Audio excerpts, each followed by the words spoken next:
Great, it's the 30th of June. I'm here in St Faith's Church in Kelshall. Where is that, you may ask? Well, it's just off the beaten track from the A505. It's an amazing area that has so much history, so much feel to it, and from a personal level, of the Fordham line, for me especially, Edward King Fordham is one of my great-grandfathers. So it's sort of a personal interest amongst many other things to me today. But we had originally gone to another church down the road, to St Mary's Church in Thurfield, because both the parishes are interconnected. So I was expecting to find some dedication to Edward King Fordham there. We found obviously John Henry Fordham there and his gravestone that I'm sure Janice will put online at some point over the coming days, a picture of his actual stone and how it has precedence in the graveyard there. But what of the Fordhams? What is so special about them? That's the most interesting thing. The Fordhams have owned a lot of land going back centuries to Thurfield, Royston, Kelshall, all this land here in Hertfordshire, what I call the heart of Hertfordshire. Hence, in the other village, you've got Fordham Hall, you've got Fordham Terrace cottages. But let's not forget that it's not all about just Fordham, it's about Ford as well. And what we have there is it's a variation of the names, so they're spur-offs from where surnames actually came in.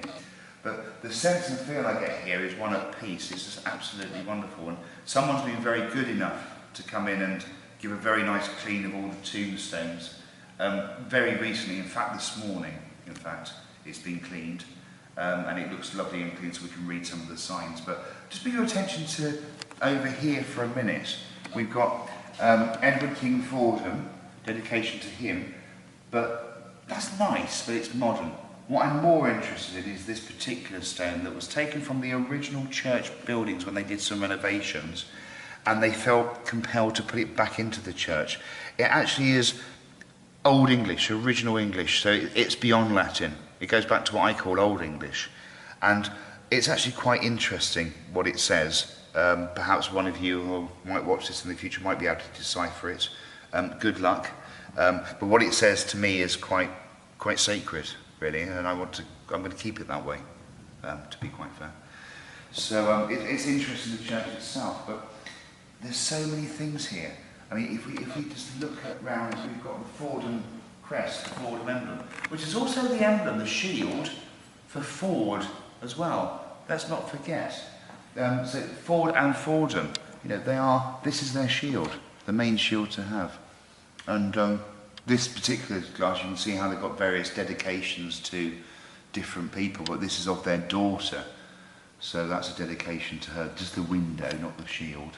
The shield would be there anyway. But I get a sense, when I first walked in, I got a buzz. Oddly, at the other church in Thurfield, I didn't have that same sort of reaction. It was almost like it wasn't of. It is relevant. It's a beautiful church, and the people there. I met the Reverend Richard and his wife Christine. Wonderful people, and the church is really sort of building up and doing lots of things for the local community, which is fantastic. But I personally didn't get a sense of, yeah, I belong here. Whereas at this one, as we walk down, I can honestly say that, yeah, I belong here. This feels right to me. And I can sense quite a lot of energy as we're walking along. And there's much more here than meets the eye. This church was built 1328, 1348. Bit of a controversy, get my words out over that, as to which particular period it was built in. I would lean towards the 1328 marker, purely because when the Saxon church was finally in its last rack and ruin. So it's built on top of a Saxon church, and that Saxon church is then built on top of a different church, as a chapel. Now, if I was to say to you today that this church is actually built on what used to be a Benedictine monastery, you'd probably laugh and joke at me, but I don't know. Let's hold that thought. St Benedict, the Benedictine monks, that used to roam the lands and have various things. And this is the energy I'm getting from it. This is the reason why. It's not about what's above ground. It's always about what's below ground. And to coin a phrase, as above, so below. So within, so without. A wonderful phrase that's used in many, many religious contexts. People often misunderstand that. When we talk about as above, so below, this is the above. The below is there, the ground. As within, the outside, to without, the inner. So it's more about what's within and without at the same time, if that makes sense. But as I walk along, I certainly get the feels. You can almost imagine the sense of the people, the farm folk that would have come to this church regularly, every Sunday, ritualistically, putting on their Sunday best to come to church, making sure the child's hair had been neatly tied back and combed, not one hair out astray, because they're going to meet the Reverend who's going to give his service about God. But let's talk about God a bit more, because this is what I find extremely humorous in today's world. We all think about God and different religions, but to be honest, it doesn't really matter what symbol one believes in, what faith you have. Here we are in what's known as a Christian church, well, a Saxon church really, and here we have the seal of the soul, the seal of Solomon, the Star of David, the hexagram. What we have here is the two triangles, one ascending and one descending. Now what we have is, the one ascending is actually the soul on the earthly plane. The one descending is the one that comes from the heavens. And they're actually separated, which brings us back to, why is this here in a Christian church? Because it's of pyramid energy. This is what the pyramids are about. The pyramids were built so one could communicate with those from the heavens. So we're here, this is the earthly plane, and this descending triangle will be up here. In some of the Templars, they had almost the symbol of the two almost meeting but never actually joining, which looked like a bit like an egg timer. That is the hexagram. It's the hexagram at its early point, at its first point of direction, the entrance, the first degree, the fellowship, whichever path you choose to follow. But this is what we're looking at here in regards to feel, look. And I don't know whether we can just pan around to get an idea and look at that ceiling as well. In many other films I've spoken about the ceilings and how they all remind me of the Italian chapel on the Orkney Islands. I should probably go a bit further and say actually we were looking at St Magnus Cathedral in Kirkwall on the Orkney Islands. Because a lot of things stem out of the Hebrides. A lot of history in England, whether we like it or not, comes out of our Icelandic pathways, Tier pathways, the Picts, and they head down south.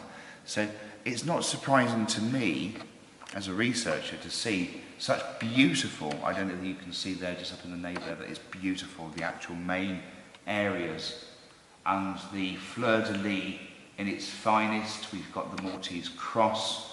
We've got, what's different about this part is we actually have 8 points of sin and redemption. I've spoken in the past about the 6 signs of sin and redemption, but if you look at the actual carvings closely, there's actually 2 that are identical. So there's doppelgangers there. There's actually only 3 on each side, but I guess because of the size of the actual area there and the structure they needed to build, they had to make sure that they put in enough marks and pillars going down, so which is quite interesting. But I'm just going to ask now if there's also whether there's anyone here, because to me it feels like we're welcome here right now. I don't feel any threats, I don't feel any harm or anything.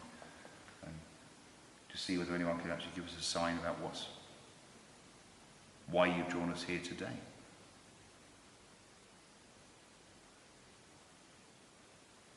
Often we find that the what we call EVP, the electronic voice phenomena, shows up much more clearer when we come offline and we review the the recordings and feel something, but I don't know if anyone can actually give us a sign about what the purpose of the building is. We know what the purpose of the building is, but perhaps from your point of view. I don't know about anyone else, but I certainly feel quite warm right now. The temperature's changed and gone quite clammy in here as I'm asking these questions. I'm also standing on somebody's tombstone, which probably isn't that helpful.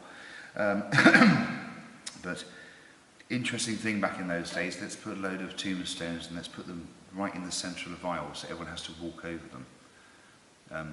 There's an interesting story about that, I'll say for a rainy day perhaps. But so every single person walking in walks right over their tomb. Most bizarre oddity, I guess, in a civilized society, that one is walking straight across, pounding their tomb continuously. To invigorate life, perhaps, who knows? A very interesting church, and it's worth a visit. Kelshall Church, St Faith's Church, which is interesting that it's just called St Faith's, as I say. Why is it not St Mary, St Andrew? It's St Faith's Church, which brings me on to a point of research for anyone that wants to continue it. But look at the faith of Bridget and St Faith's Church. That's quite interesting to look at, and I think that I'm very confident that that's why. If we look back at Bridget, or Brigid, should we say, B-R-I-G-I-D, then we will start to see some interesting things. What's also interesting about this church as well is we have two wonderful and they're, ooh, that's got a wonderful feel about it actually, which is absolutely, it's very nice indeed. And there's two of them here.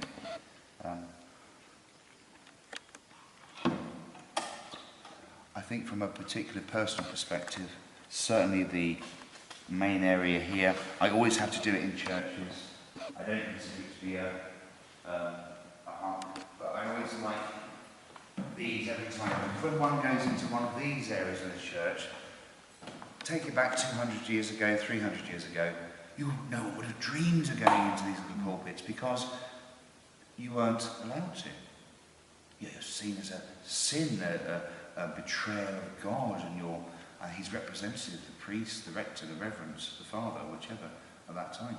But I always find that coming up into these parts that we start to feel a sense of the congregation here and how it would have been like as we start to read from the good book, as they call it. I don't know so much about it being the good book these days. It's a bit sort of modernised, isn't it? You know, if we look back at the Old Testament and the New Testament, there's no comparison between the two. So I think I'd just like it to be called the book rather than the good book in today's world.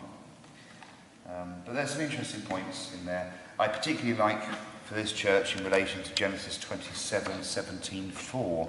I'll leave that for anyone who ever wants to look at that as the reasons why. But that's